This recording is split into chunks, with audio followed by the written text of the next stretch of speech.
Olá, amigos do canal De Tudo Um Pouco, Estudar e Aprender.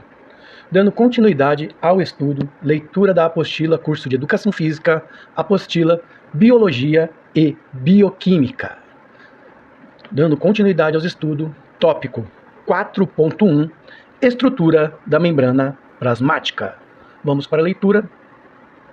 Apesar de morfologicamente parecidas e com a mesma organização molecular básica, as unidades de membrana não são iguais, nem na morfologia, nem nas funções.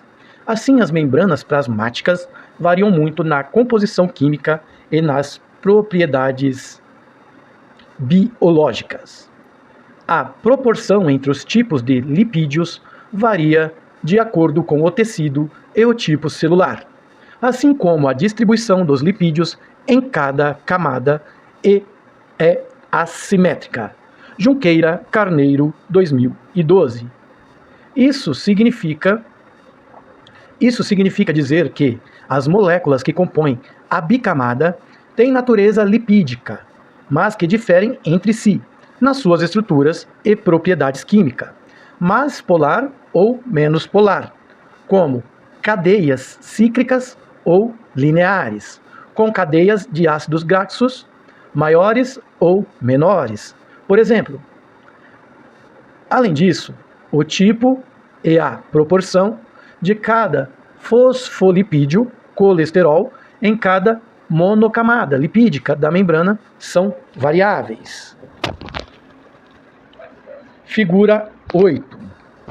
Estrutura, mosaico fluido, membrana plasmática. Temos glicoproteínas, glicocálice, glicolipídios, colesterol, bicamada de fosfolipídios, fibra do citoesqueleto.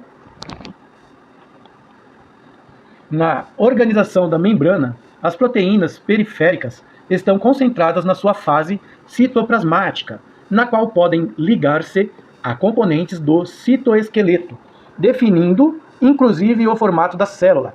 Já as proteínas integrais estão presentes no lado externo da membrana e estão muito relacionadas aos fenômenos de legislação celular. Aos fenômenos de sinalização celular. Parte dessas proteínas são glicoproteínas, cujos resíduos glicídicos são adicionados aos glicolipídios e a outras moléculas da fase externa da membrana, constituindo o glicocálice. Junqueira Carneiro, 2012. Glicocálice. A superfície externa da membrana plasmática apresenta uma região rica em carboidratos ligados a proteínas ou a lipídios, denominada glicocálice. O glicocálice é uma extensão da própria membrana, não é uma camada separada.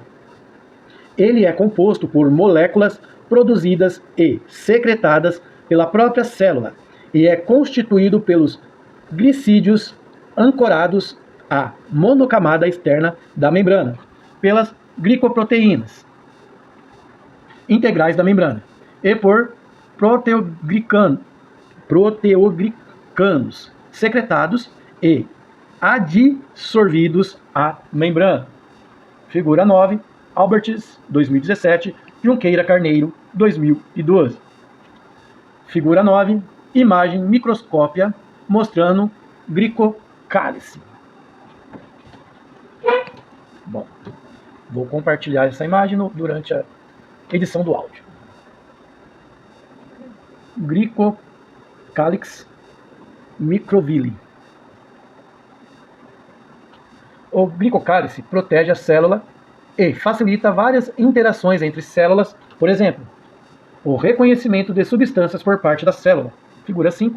Ele é funcionalmente muito importante para a célula e sua composição não é estática.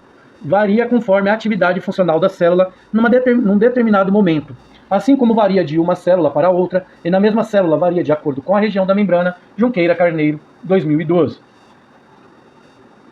A fibronectina é uma importante e abundante glicoproteína secretada pela célula e que passa a fazer parte do glicocálice e que tem a função de unir umas células às outras, e a matriz extracelular. É ela quem faz contato entre o citoesqueleto celular, presente no citoplasma, e as proteínas da matriz do tecido, dentre elas o colágeno. Albert, 2017, Junqueira Carneiro, 2012. Mosaico fluido. Você pode observar na figura 4 que a membrana plasmática não é uma estrutura estática. Os lipídios se movem ao longo da monocamada ou mesmo entre camadas, num movimento denominado flip-flop. E essa movimentação ao longo da monocamada ou entre as camadas proporciona fluidez à membrana. Este conceito de fluidez da membrana está relacionado não apenas à movimentação dos lipídios, está relacionado a aspectos dinâmicos da célula, o transporte de moléculas entre os meios intra- e extracelular, Junqueira Carneiro, 2012. Esse dinamismo da membrana plasmática se dá também porque em meio à bicamada lipídica são encontradas proteínas que têm inúmeras funções celulares, dentre elas a de facilitar ou transportar íons ou outras moléculas polares específicas. Essas proteínas associadas à membrana também têm mobilidade ao longo das monocamadas. Esse aspecto heterogêneo e fluido da membrana plasmática dá nome ao modelo descrito por Sanger e Nicholson entre 1972 e atualmente aceito modelo mosaico fluido, figura 9, Alberts 2017, Junqueira Carneiro, 2012. Na sequência, continuar os estudos com o tópico 5, respiração celular.